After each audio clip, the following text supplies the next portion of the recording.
Hello students, welcome back to your channel Physics Gallery Ashavino, and this is your Ashi teacher coming with a new lecture of our ray optics, refraction.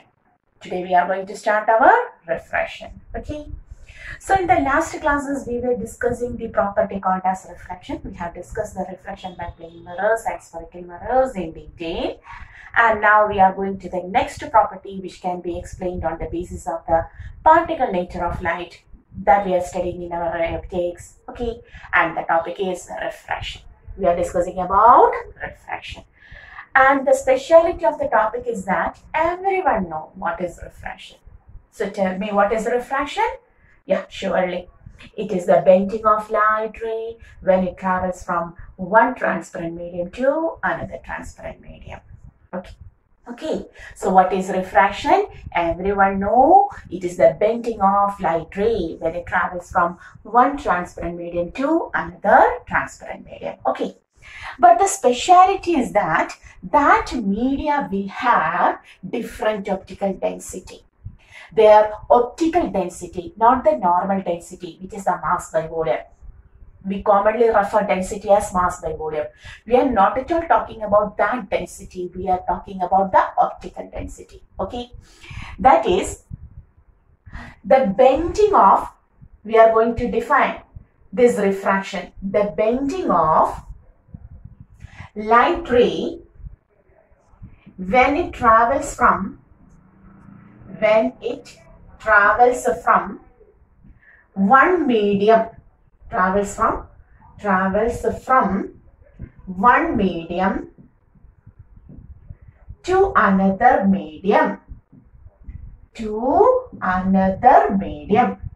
okay, having different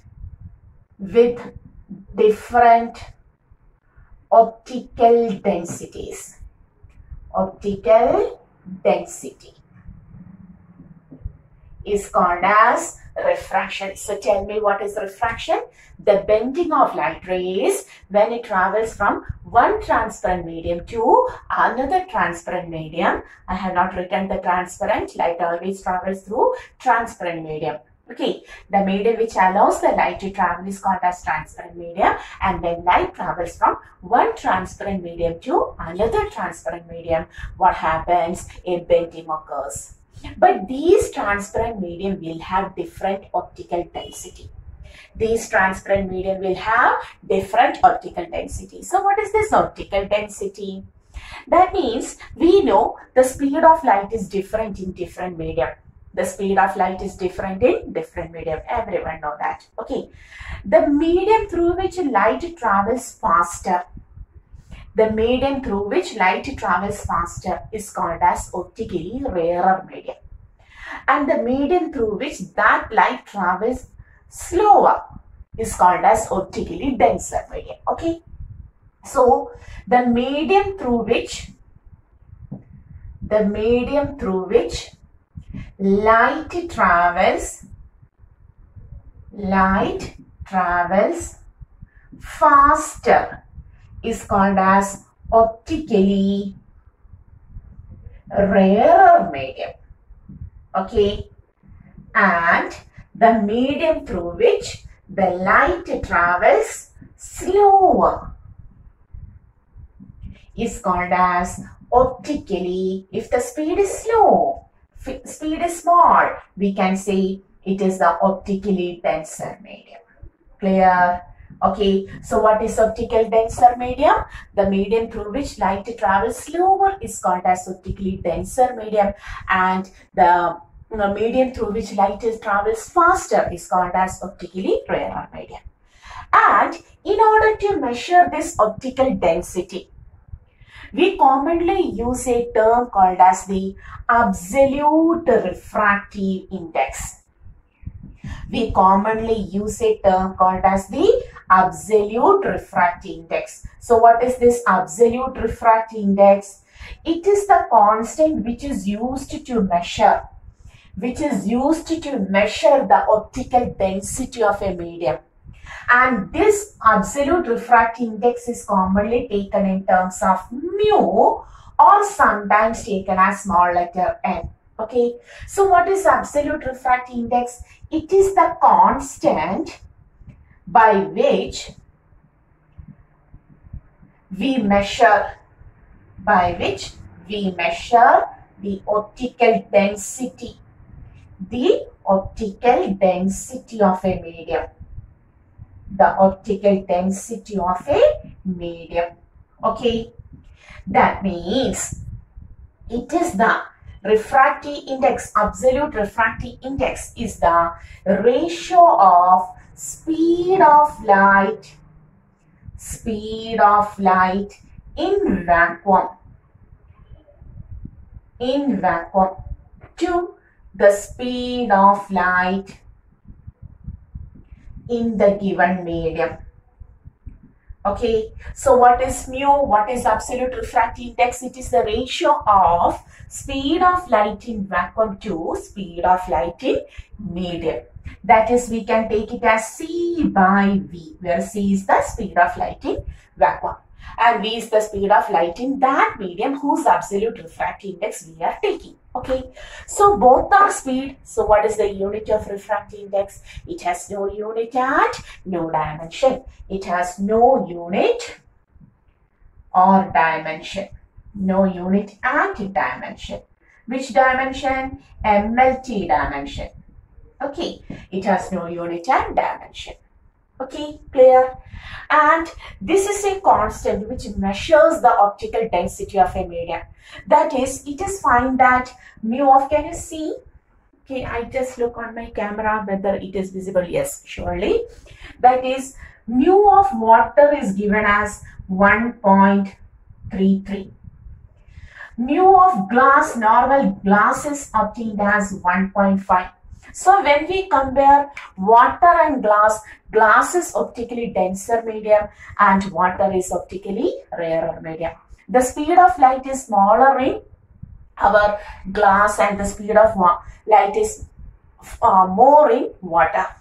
And when we take the refractive index of diamond, which is equal to 2.4, when we compare glass and diamond, now glass becomes a rarer medium and diamond becomes denser medium. Okay, that is, from this equation, mu is equal to C by V, it is understood that the speed of light, since the speed of light in vacuum is maximum constant, mu is inversely proportional to V.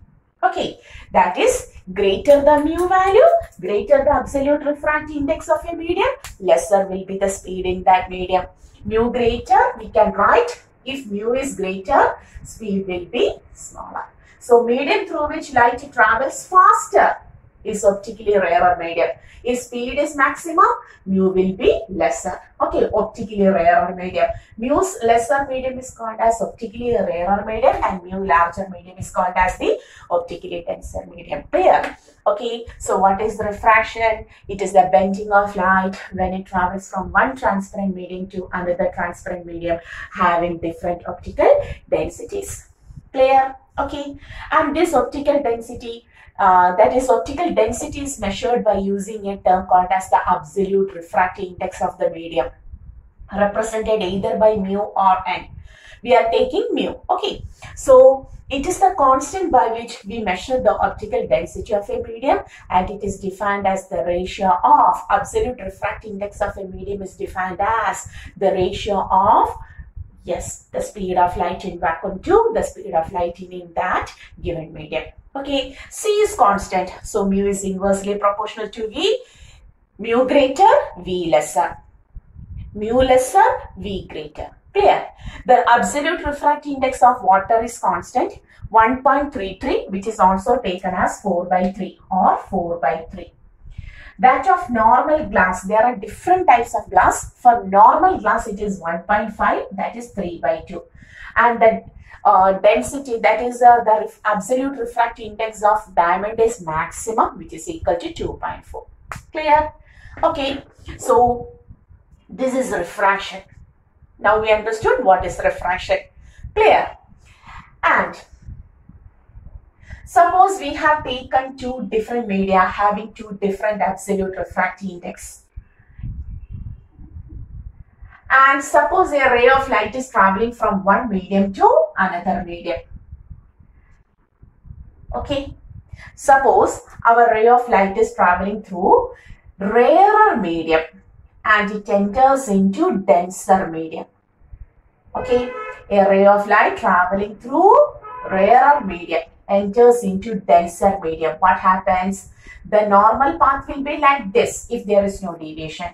But if the ray of light traveling through rarer medium enters into denser medium, it bends towards the normal, so that this is the angle of incidence I and this is the angle of refraction R, and angle of refraction will be lesser than angle of incidence, because always the ray bends towards the normal when it travels from rarer to denser medium. And if the ray is traveling through denser medium enters into an optically rarer medium, what happens? The ray is traveling like this. This is the normal at the point of incidence. Okay. And if there is no deviation, the ray must go like this. But what happens? It bends away from the normal in such a way that now angle of refraction is greater than angle of incidence. So if a ray of light travels from a rarer medium to denser medium, it bends towards the normal, and if a ray of light travels from denser to rarer medium, it bends away from the normal. Clear? Okay. And suppose we are taking one of the example where the ray is traveling from one transparent medium to another, rarer to denser or denser to rarer, whatever may be. And suppose it is given that the refractive index of the first medium is mu1 and that of the second medium is v2. And the speed of light in the first medium is v1 and the speed of light in the second medium is v2. Then we can say mu1 is equal to, we can write mu1 is equal to C by V1. Yes, we have studied it. It is the ratio of the absolute refractive index of one medium is the ratio of speed of light in vacuum to the speed of light in that medium. So we can write mu1 is equal to C by V1. Similarly, here we can write mu2 is equal to C by V2. Surely it is C by V2. And taking mu1 and mu2 and taking mu2 by mu1, may I take mu2 by mu1? Then we will write C by V2 divided by C by V1. C cancelling 1 by V2 divided by 1 by V1 or V1 by V2. Therefore, we can write mu2 by mu1 is the ratio of absolute refractive index of the second medium to absolute refractive index of the first medium is the ratio of speed of light in first medium to speed of light in second medium. Okay, and this absolute refractive index of second medium by absolute refractive index of first medium is called as the relative refractive index, the refractive index of the second medium with respect to the first medium. So we can write the ratio of mu2 to mu1 as the ratio of mu2 to mu1 as mu21, and this is called as the refractive index of second medium with respect to the first medium. Okay, so what is mu21? It is the refractive index of the second medium with respect to the first medium. So we can write mu21 is equal to mu2 by mu1, which is equal to v1 by v2. Is it clear? Yes, it is clear now. And the next speciality is that what happens when light travels from one medium to another medium?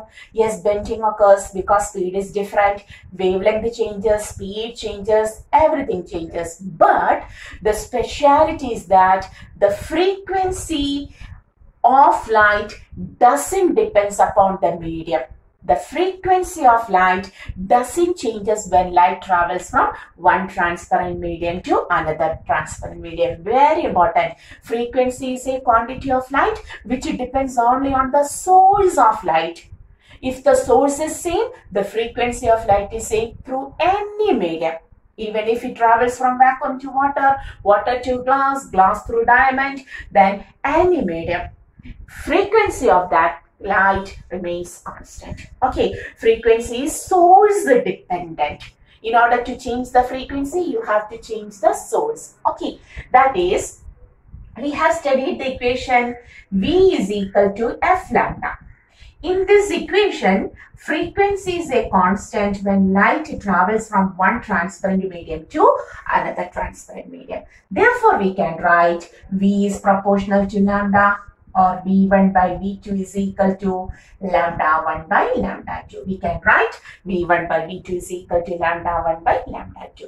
And putting that value here, the equation becomes, now we can write the equation as refractive index of the second medium with respect to first medium is equal to refractive index of the second medium by refractive index of the first medium, which is equal to V1 by V2, which is equal to, yes, lambda 1 by lambda 2. The ratio of speed of light in first medium to second medium is equal to the ratio of wavelength of light in first medium to second medium. Clear? Okay. So, mu21 may be taken as either as mu2 by mu1 equal to V1 by V2 equal to lambda 1 by lambda 2. Several questions based on this are commonly asked. Okay, clear? Okay, so what is refraction? The bending of light when it travels from one transparent medium to another transparent medium having different optical intensities. Is it clear? Okay, so this equation is also important. Mu21 is equal to mu2 by mu1, which is equal to V1 by V2, which is equal to lambda 1 by lambda 2. Okay, so hoping you understood the topic. If so, we are going to a question. Suppose in a question it is given that if the refractive index of glass is 1.5 and that of water is, refractive index of water is 1.33. Find, question number 1, that is A, the speed of light in glass. Okay, then the speed of light in water. Okay, then the refractive index of water with respect to glass, and the refractive index of glass with respect to water. Okay, can you find all of this? If mu g and mu w are given, you have to find what is the speed of light in glass, what is the speed of light in water, what is the refractive index of water with respect to glass, what is the refractive index of glass with respect to water. Okay, how to find? We know refractive index of glass is equal to C by velocity of light in glass. Okay, clear? Therefore, velocity of light in glass is equal to C by mu of glass. C is equal to 3 into 10 raised to 8 meter per second by mu g. 1.5 can also be taken as 3 by 2. 3 cancelling, you will get 2 into 10 raised to 8 meter per second. 1.5 can be also taken as 3 by 2. For 1.33 can also be taken as 4 by 3. Clear? Okay. So the first answer is obtained. What about the speed of light in water? The same thing. The absolute refractive index of water is equal to C by velocity of light in water.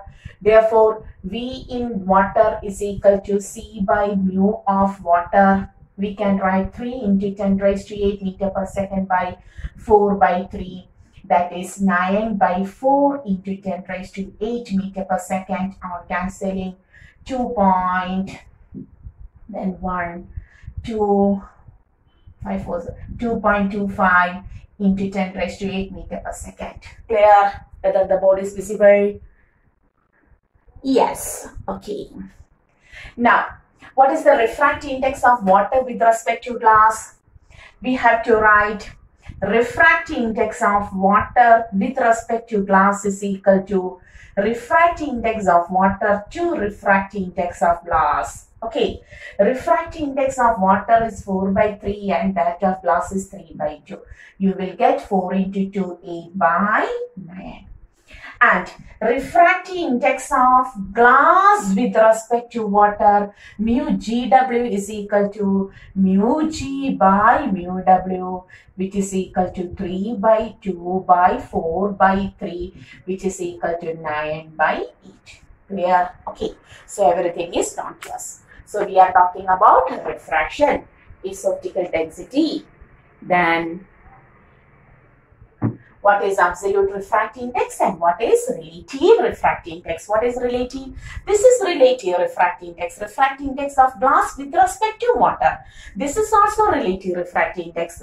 Refractive index of water with respect to glass. But these are absolute refractive index. Absolute refractive index of glass is speed of light in vacuum to speed of light in glass. Absolute refractive index of water is speed of light in vacuum to speed of light in water. Clear? Everything? Okay. So we understood how to take the values on the basis of this absolute refractive index and also the relative refractive index. Refractive index of one medium with respect to another medium. Second medium with respect to first medium. Okay. Clear? So we know that. Now we are going to the laws of refraction. Laws of refraction. We have to discuss about laws of refraction. That is, suppose a ray traveling through a medium whose refractive index is mu1 enters into another medium whose refractive index is mu2. The speed of light in the first medium is v1 and the speed of light in the second medium is v2. And the ray is traveling through first medium, enters into the second medium, that is, it falls at this point. Okay, and if there is no refraction, the ray has to travel like this, but what happens? It bends and moves like this. Okay, then we can say this is the incident ray, this is the refracted ray, and this is the normal to the surface of separation at the point of incidence. What is this line? This is the normal to the surface of separation, the surface which separates the two transparent media. At the point of incidence, all lie in the same plane. So what is the first law? The incident ray, the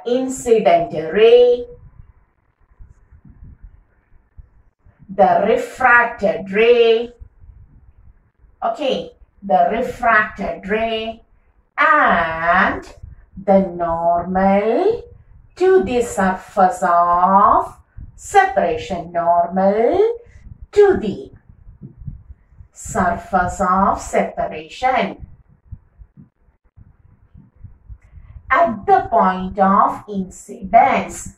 At the point of incidence, all lie in the same plane.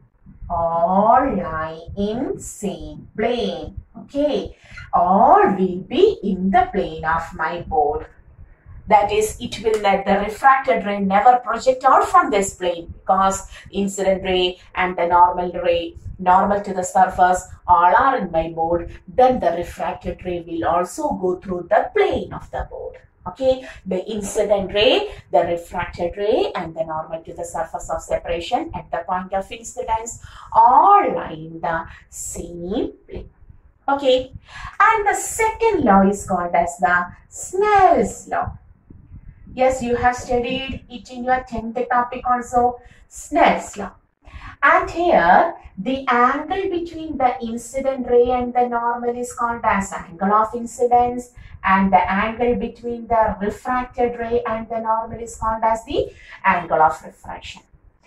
From the figure itself, we know that since the deviation occurs, angle I will not be equal to angle R, as in the case of mirrors, reflection. Here I and R are different. And according to Snell's law, the ratio of sine of angle of incidence, the ratio of sine of angle of incidence to sine of angle of refraction is a constant. It is a constant. The ratio of Snell's law, the second law of refraction called as the Snell's law, states that the ratio of sine of angle of incidence to sine of angle of refraction is a constant. And that constant we have already studied. It is the refractive index of the second medium with respect to the first medium. Okay, so sine I by sine R is equal to, from Snell's law, sine I by sine R is equal to mu 2 1. Okay, therefore we can expand the equation as sine I by sine R is equal to mu 2 1, which is equal to mu 2 by mu 1, which is equal to, we have studied all this, V1 by V2, which is equal to lambda 1 by lambda 2. Clear? Okay, sine I by sine R is equal to mu 2 1, which is equal to mu 2 by mu 1, which is equal to V1 by V2 is equal to lambda 1 by lambda 2. Clear? Okay. Okay, so this is laws of refraction. Everyone know laws of refraction.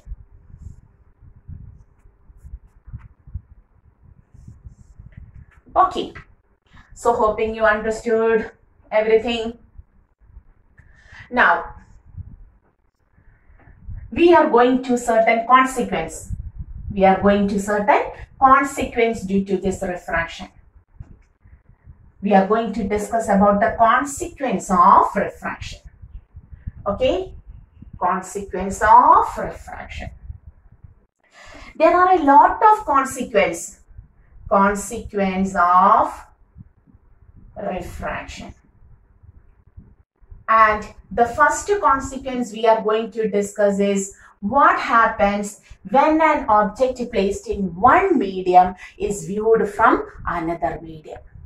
What happens if an object placed in one medium is viewed from another medium? Object in one medium,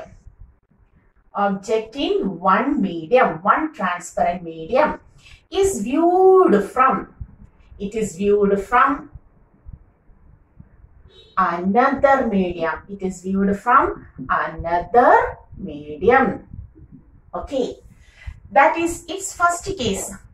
Object is in denser medium.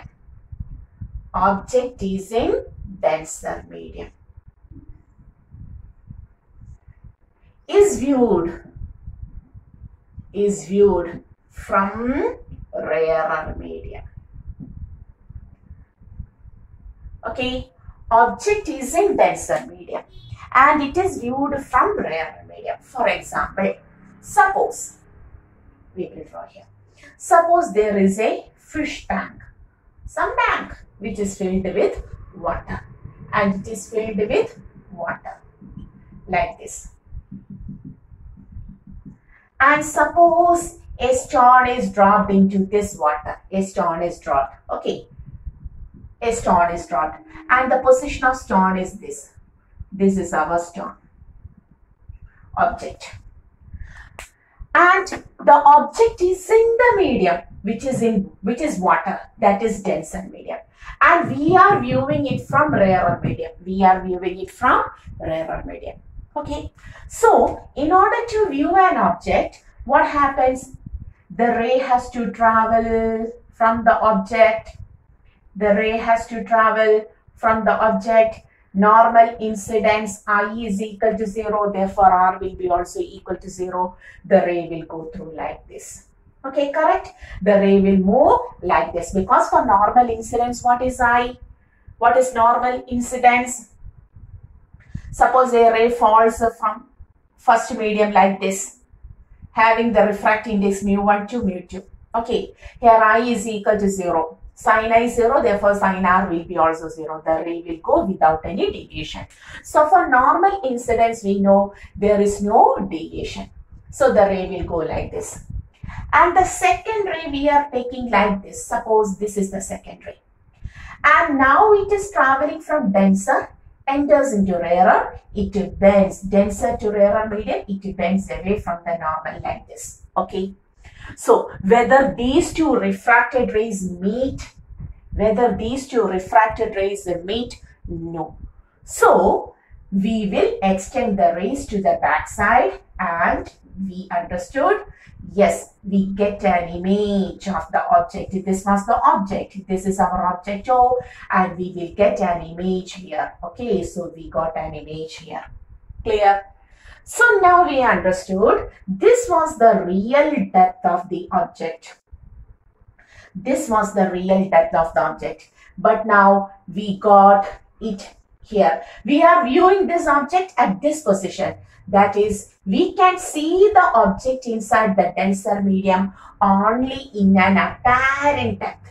The object correct position is here, but we can watching the object only at this position. We are seeing the object only at this position. That is, the image is obtained here. We cannot see the correct position of the object. We can see an image of the correct object at this point. That is, when the object is placed in denser medium, is viewed from rarer medium, it appears to be raised up.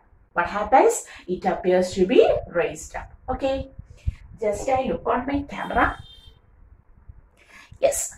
So, an object placed in denser medium, when viewed from rarer medium, it appears to be raised. It appears to be raised. Okay, that is, there is not at all the object at real depth. We cannot see the object at real depth. We can see an image of the object at an apparent depth. It appears to be raised towards us. Okay, clear?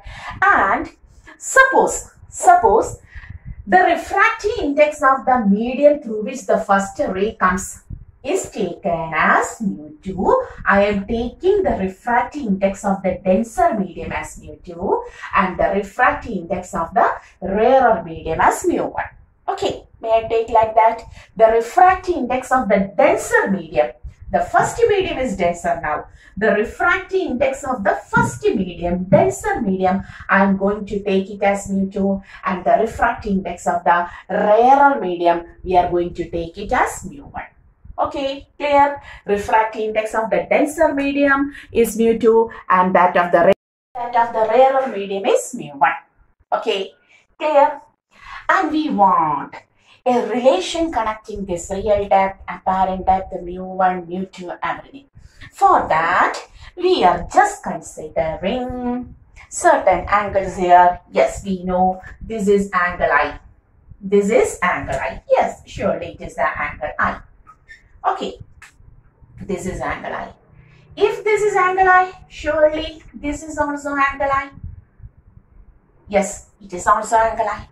Now, which is angle R here? We have to take angle R, angle refraction. Yes, this is angle R. If this is angle R, what about this angle? Surely it is also R. Yeah, we can look on that.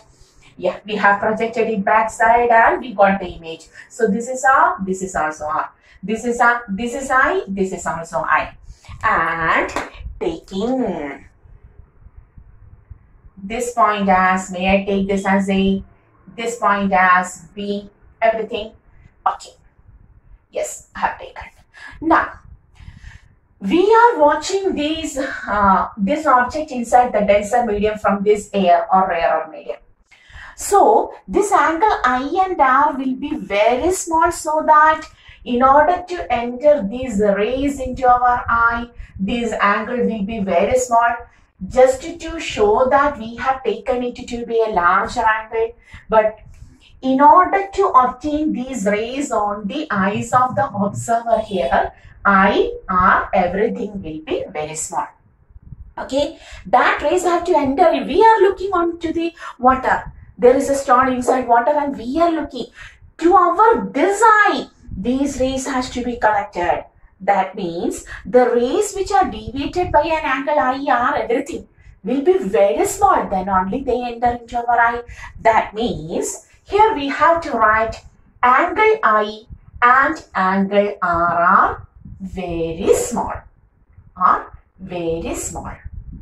If they are very small, sin I will be equal to I, and tan I also will be equal to I. Similarly, sin R will be equal to R. This is maths. We are talking about our mathematic topic, that is, if angle theta is very small, sin theta will be taken as theta, tan theta will be taken as theta, cos theta will be taken as 1. Okay, so sin theta theta, tan theta theta. Therefore, we can write sin I equal to tan I, which is equal to I. Sin R equal to tan R, which is equal to R. If so, from the triangle, can you see the triangle OAB? Triangle OAB, there tan I, which is equal to I, may be written as tan opposite side AB by adjacent side the real depth. Okay. Similarly, from the triangle IAB, can you see this triangle IAB? Okay. Here R, tan R equal to R. You are taking tan R. Tan R is equal to R is equal to AB by that AI, that is the apparent depth. Okay. Now we can write sin I by sin R. Can you see this? Yes. Sin I by sin R.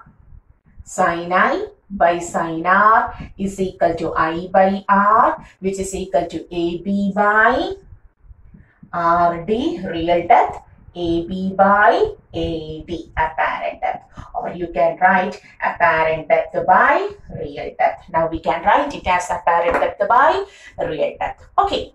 And now remaining here, I by R is equal to apparent depth by real depth, which is equal to refractive index of the second medium. Sin I by sin R is equal to refractive index of the second medium by refractive index of the first medium. Here, this is the first medium and this is the second medium. The rays are coming through water and entering into air. So we can say the refractive index of the second medium is mu1 by the refractive index of the first medium is mu2. Okay. And since mu1 is equal to air, mu1 becomes 1 and mu2 is taken as mu, because the rays are entering from water to air. So we are taking this mu1 as 1 and mu2 as mu. We can write 1 by mu, or in the next step, mu is equal to real depth by apparent depth. So what is the refractive index of the denser medium? Mu is the refractive index of the denser medium. Can you see? Yes. The refractive index of the denser medium is mu. Here it is rarer medium. Either you have to write it as mu1 by mu2 is equal, or mu2 by mu1 is equal to real, you can write it as mu2 by mu1 is equal to real depth by apparent depth, or mu is equal to, very important, the refractive index of the denser medium. Here mu is equal to real depth by apparent depth. Okay, the refractive index of the denser medium where the object is placed. Object is in denser medium and we are moving from rarer medium. The most commonly used rarer medium is our air itself. We are always in air. Okay. So mu is equal to real depth by apparent depth. Otherwise, you have to write, if the rarer medium is not at all air, then you have to write it separately. Mu2 by mu1 is equal to real depth by apparent depth. But you have to think that mu2 is the medium through which the rays first coming, the object is placed, and mu1. Mu2 is the medium where the object is placed and mu1 is the medium where the observer is standing. Okay, clear? What is mu2? Have to remember that. Mu2 is the medium where the object is placed, the denser medium where the object is placed, and mu1 is the rarer medium where the observer is standing.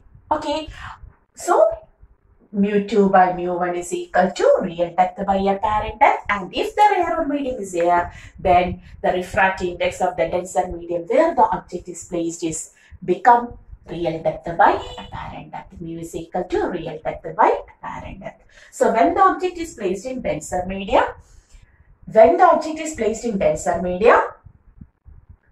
it appears to be and it is viewed from the rarer medium, the object appears to be raised. This is the correct position of object, but we can see the object only at this position. Okay, it appears to be raised where the refractive index of the denser medium is equal to real depth by apparent depth. If the rarer medium is air, and if the rarer medium is not air, you have to write it as mu2 by mu1 is equal to real depth by apparent depth itself. Okay, clear? So sin I is taken as tan I. It is taken as I because I is very small. Similarly, sin R is taken as tan R is taken as R because R is also very small. Clear? Okay. Now, there is a shift cost, which is the correct position of object, this. But we can see the object, image of the object here. So, this is the shift. This much is the shift. So, how can you find the equation for shift cost? Now, shift is equal to, so mu is equal to real depth by apparent depth.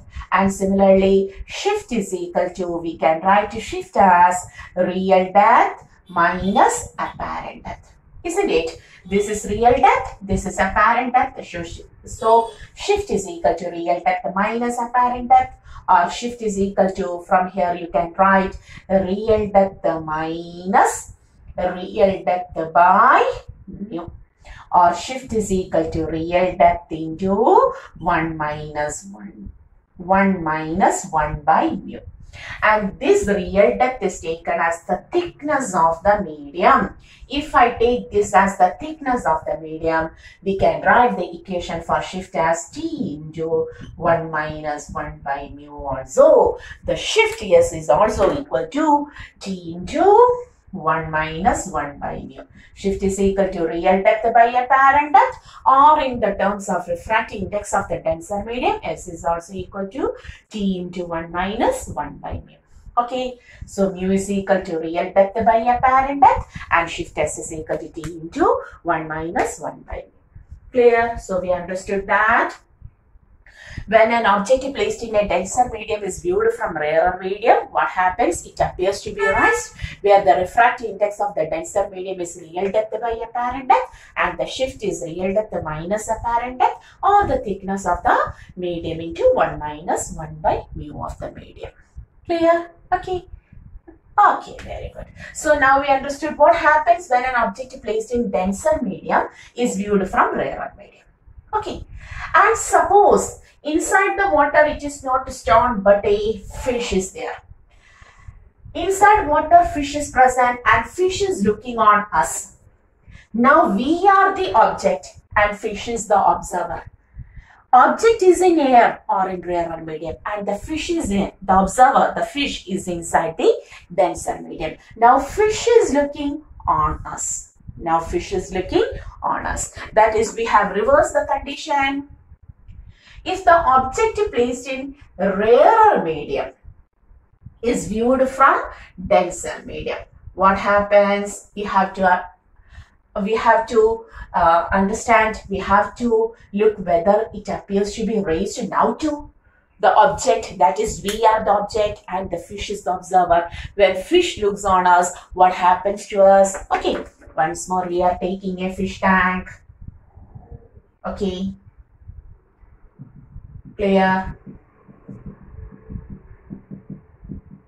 The density of the absolute, that is absolute refractive index of the denser medium is taken as mu2, and here it is taken as mu1, and here now this is the object. Can you see? This is the object now. Okay, and the ray is traveling from this medium, that is we can take the first medium, refractive index of the first medium as, the refractive index of the first medium as mu2 and that of the second medium as mu1. Okay, and the ray enters like this. The second ray, rarer to denser medium, it bends towards the normal like this. Okay, and this is angular. This is angular, and on extending back,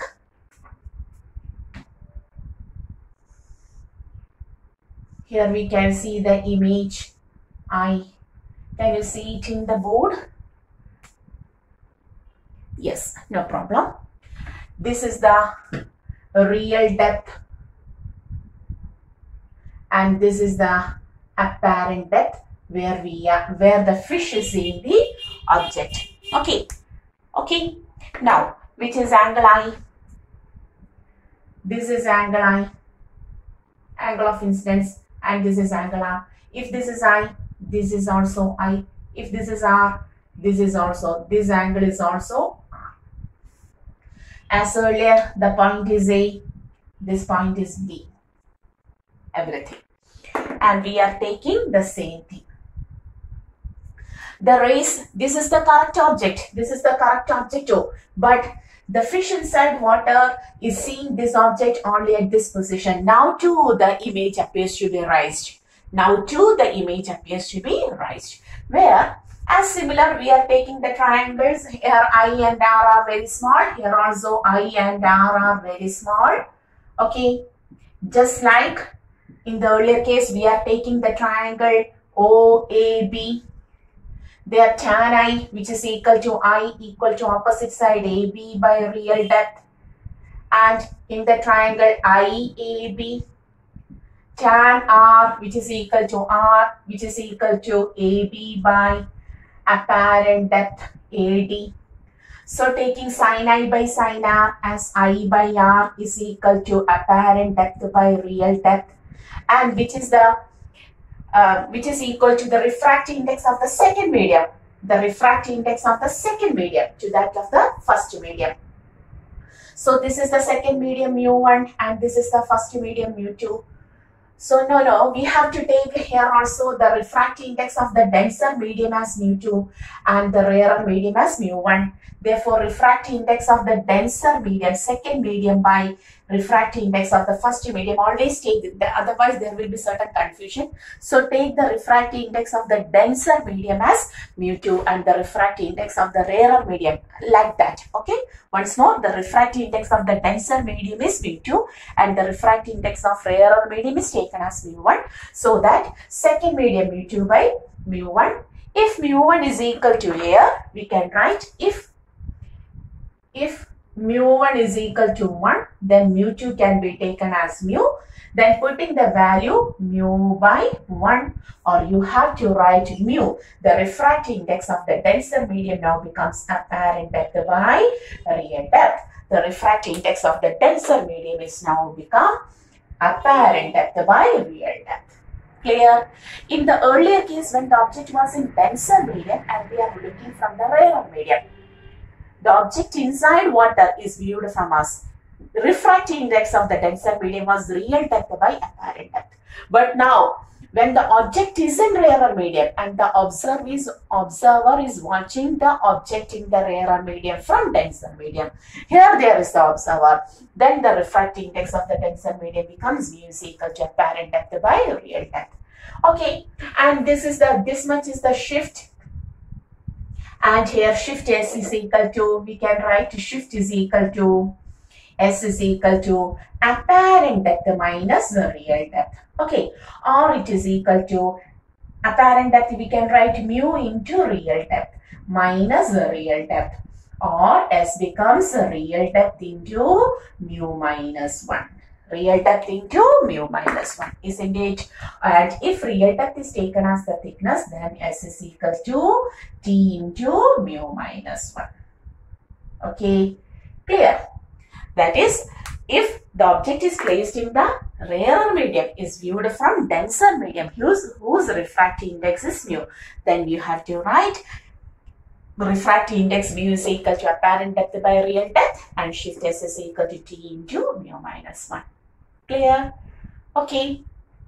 Where T is the real depth, you have to take it as real depth itself, real depth of the object, or T, as you like it. Clear? So, when an object placed in a rarer medium or a denser medium is viewed from another transparent medium, what happens? It appears to be raised up. If the object is in denser medium and the image is the observer is in rarer medium, then M is refractive index mu is equal to real depth by apparent depth. And if the object is in rarer medium, is viewed from denser medium, then mu, refractive index of the denser medium, will be equal to apparent depth by real depth. Clear? Okay, have to study it very well. If the object is in denser medium, viewed from rarer medium, mu is equal to real depth by apparent depth, and the shift S is equal to T into 1 minus 1 by N, 1 by mu.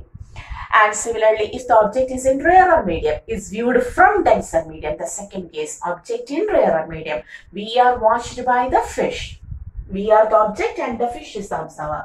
Then what happens? Mu is equal to apparent depth by real depth. Okay, and the shift S is equal to T into real depth into mu minus 1. Okay, clear? Suppose a question is given like this. A fish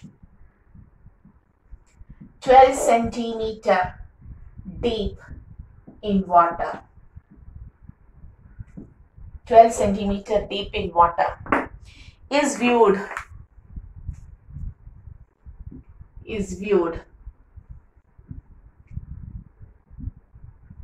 by an observer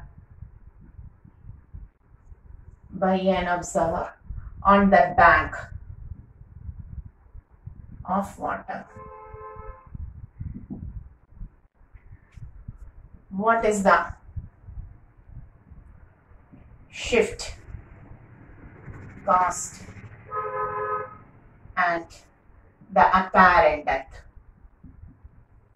And the apparent depth of fish with respect to the observer. Okay, that is a fish which is 12 centimeter deep in water. This is the position of fish which is 12 centimeter. That is, it is the real depth. Okay, real depth is equal to 12 centimeter. Is viewed by an observer on the bank. I am taking this at the bank of water. Then, what is the apparent depth? We know mu is equal to real depth by apparent depth. Okay, that is, what is mu of water? Mu of water is known to us, 4 by 3. Real depth is, that is known to us, that's why I have not given. Okay, that will be provided in the question. 12 centimeter by apparent depth. So apparent depth is equal to 12 into 3 by 4. That is 4 3s are 12, 9 centimeter. Okay, that is, the object will be, or the fish will be at this position. For the observer, he looks the fish at this position, 9 centimeter. Okay, and what is the shift? Yes, shift is equal to real depth minus apparent depth, or real depth into 1 minus 1 by n, 1 by mu, as you like. So 12 centimeter minus 9, which is equal to 3 centimeter. Clear? Okay, simple questions based on this real depth, apparent depth. Okay, and one more question. You have to write an air bubble inside what? An air bubble inside a glass slab. An air bubble, can you write? An air bubble inside a glass slab. Inside a glass slab. When viewed from one side, have to write an air bubble inside, I'm so lazy, so sorry. An air bubble inside a glass slab, when viewed from one side, appears to be at 6 centimeter and at 4 centimeter when viewed from other side. Do you have written? An air bubble inside a glass slab, when viewed from one side, appears to be at 6 centimeter and when viewed from opposite side appears to be at 4 centimeter. Find the real depth of the, find the thickness of the glass slab. That is, there is a glass slab and inside this glass slab there is an air bubble. Suppose this is our air bubble. Okay, correct position. When viewed from one side, it appears to be at 6 centimeter. And when viewed from other side, opposite side, it appears to be at 4 centimeter. When viewed from this side, this air bubble raised up and feels at 6 centimeters from this side. And when viewed from the opposite end, we reached in the opposite end, and when viewed from this end, this air bubble is seen at 4 centimeters from this end. Okay, then what is the thickness of the slab? What is the thickness of the glass slab? Okay, how to find? Surely this is the apparent depth from this side, apparent depth AD1 from this side. So this is the real depth from this side. This will be the position. Okay, and similarly this is the apparent depth AD2 from this side, and this will be the real depth from the second side, opposite side. So thickness will be equal to real depth from the first side plus real depth from the second side. Mu is equal to real depth. The object is inside the denser medium and we are viewing from the rarer medium. Real depth by apparent depth. So real depth is equal to mu into apparent depth. Clear? So we can write here as T is equal to mu into 6 centimeter plus mu into 4 centimeter. T is equal to mu into 6 plus 4, that is equal to 10. And for glass slab it is 3 by 2. Okay, mu of glass slab, normal glass slab is 3 by 2. We can write 5 3 is 15 centimeters. So what is the total thickness? It becomes 15 centimeter. Clear? Okay. Take the notes. I have not written the question. Don't you like that? Yeah, like that. Okay. So we have completed what happens when an air bubble, or what happens when an object placed in denser medium is viewed from rarer medium. Okay. So this is the first consequence of refraction, and we are now going to the second consequence of refraction. Okay, so we are going to the second consequence of the refraction, that is refraction through a glass slab. A very simple topic. Refraction through a glass slab. A glass slab. So what is the speciality of refraction through a glass slab is that if we take a glass slab, a rectangular glass slab like this, suppose this is our glass slab and a ray of light is traveling through one medium, that is our air, mu1, enters into the second medium, rarer to denser medium, it bends towards the normal and then it bends away from the normal because denser to rarer medium. Okay, clear? Two refraction takes place, from air to glass slab and from glass slab to air. Two refraction takes place. And the speciality is that when it travels from air to glass slab, this is I1 and this is R1. Taking the Snell's law, suppose I have taken this face as AB and this as CD. Taking the Snell's law for AB, taking the Snell's law, sin I1 by sin R1 can be taken as the refractive index of the second medium, mu2 by mu1. Or we can write mu1 into sin R1, sorry, mu1 into sin I1 is equal to mu2 into sin R1. Clear? Okay. And mu1 is air 1, mu2 is equal to glass slab mu. Now providing sin I1 is equal to mu sin R1. Okay, equation number 1. Similarly, for the phase CD, applying the Snell's law, we can write sin I2 by, because this is the second angle of incidence and this is the second angle of refraction, sin I2 by sin R2 is equal to the refractive index of the second medium, which is air now, mu1 by mu2, which is equal to 1 by mu. And on cross multiplying, we can write sin R2 is equal to mu sin I2. Okay. And what is the speciality of this R1? Here this is R1 and here this is R2, I2. Here R1 is equal to, we can write R1 is equal to I2. So we can write sin R1 is equal to I2. So we can write sin R2 is equal to mu sin R1 Equation number 1, equation number 2, just compare it. 1 and 2 are comparing, RHS are same, therefore we can write comparing 1 and 2, we can write sine I1 is equal to sine R2. Sine value same means angles are same. That is the first angle of incidence and the final angle of refraction are same. What does it mean? It means that, yes, no net refraction. The coming angle and the emerging angle are same. The incident angle and the emergent angles are same. My pen's cap fell down, sorry. So I1 is equal to R2. It means that no net refraction. Yes, there are separately two refraction from air to glass and from glass to air. But what happens when the ray of light enters from air to glass slab? It bends towards the normal.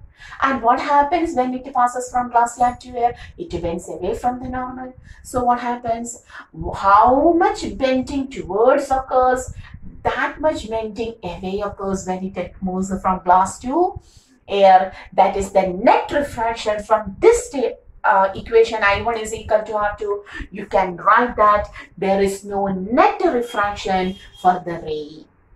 It is just laterally displaced. There is no net refraction for the ray. It is just laterally displaced. That is, what is this lateral displacement? The correct direction was like this. This was the correct direction. Okay. But the ray is laterally displaced like this. So this is the lateral displacement. Yes. So how can you define lateral displacement? It is the perpendicular displacement. It is the perpendicular distance between the final emergent ray and the direction of the first incident ray. It is the perpendicular distance between the final emergent ray and the first and the direction of first incident ray. Okay. Only a lateral displacement can be seen here. Only lateral displacement, no net refraction. Clear? Okay. So, what happens when a ray of light travels from one when a ray of light travels through a glass slab? Net refraction cancels out. A shift occurs, but the net refraction cancels out. The ray is laterally displaced, and this lateral displacement has an equation. How to prove that equation? From the figure, yes, we want the equation for lateral. This angle becomes I1 minus R1. If I take this as P, Q, R, normal, N, everything, that is very simple. By taking the triangle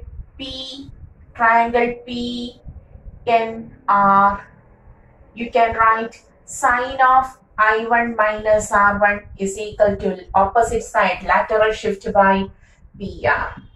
Okay, equation number 1. From the triangle PQR, we can write cos R1 is equal to, this is the adjacent side, okay, that is the thickness PQ by PR or T by PR. Therefore, PR is equal to T by cos R1. Equation number 2, substituting 2 in 1, you can write sine I1 minus R1 is equal to S by PR, which is equal to T by cos R1. So, S is equal to T by cos R1 into sine I1 minus R1. Okay, so what is the equation for the lateral shift here? The lateral shift S is equal to T by cos R1 sine I1 minus R1. And since I1, R1, everything refers about the first angle of incidence and first angle of refraction, you have to just write T by cos R sine I minus R, where I and R are the first angle of incidence and first angle of refraction. So this is the equation for the lateral displacement. So what is lateral displacement? The lateral displacement is the perpendicular distance between the final emergent ray and the direction of the first incident ray. There is no net refraction, the ray is just laterally shifted. Okay, and this lateral shift is also equal to B. Since the object is passing through denser to rarer medium, we can write the equation. There is a lateral shift of, or we can write there is a shift of, the same thing as we have discussed earlier, T into 1 minus 1 by mu. The ray will be shifted by the same equation. This equation I and R on changing, we will get the equation as T into 1 minus 1 by mu also. Okay, so what happens when a ray of light travels from one denser medium, sorry, not from one medium to another medium, but through a glass slab? The net refraction, when a ray of light travels through a glass slab, the net refraction cancels out. The ray is laterally shifted, which may be obtained by T by cos R. This is the lateral displacement. Lateral displacement. Okay. Lateral displacement. And the shift, there will be a shift also. Shift will be T into 1 minus 1 by mu, as we have already discussed earlier. And the specialty is how, what may be the number of slabs here. That is multiple refraction also. If the first incident medium and the final emergent medium are same, for multiple refraction also, like this. Suppose we have taken more than one type of glass slab or medium. This is mu1, this is mu2, this is mu3, and this is mu4. But here the first one is 1 and the final emergent medium is also 1. If the first incident medium and the final emergent medium are same, then also the same thing occurs. That is, there is only a lateral shift, no net refraction. There will be no net refraction if the first incident medium and the final emergent medium are same. Have to study for multiple refraction also, where a lot of medium are present in between the first and the final emergent medium, which are same. Mu1, mu2, mu3, mu4, etc. are different, but the first medium and the final emergent medium are same. Then we can say there is no net refraction. If the first incident medium and the final emergent medium are same, there will be no net refraction, only lateral displacement occurs. Clear? Okay, so this is today's topic, where we have discussed about refraction. What is refraction? Laws of refraction, Snell's law, absolute refractive index, and consequence, where we have discussed what happens if we look on fish and when fish looks on us.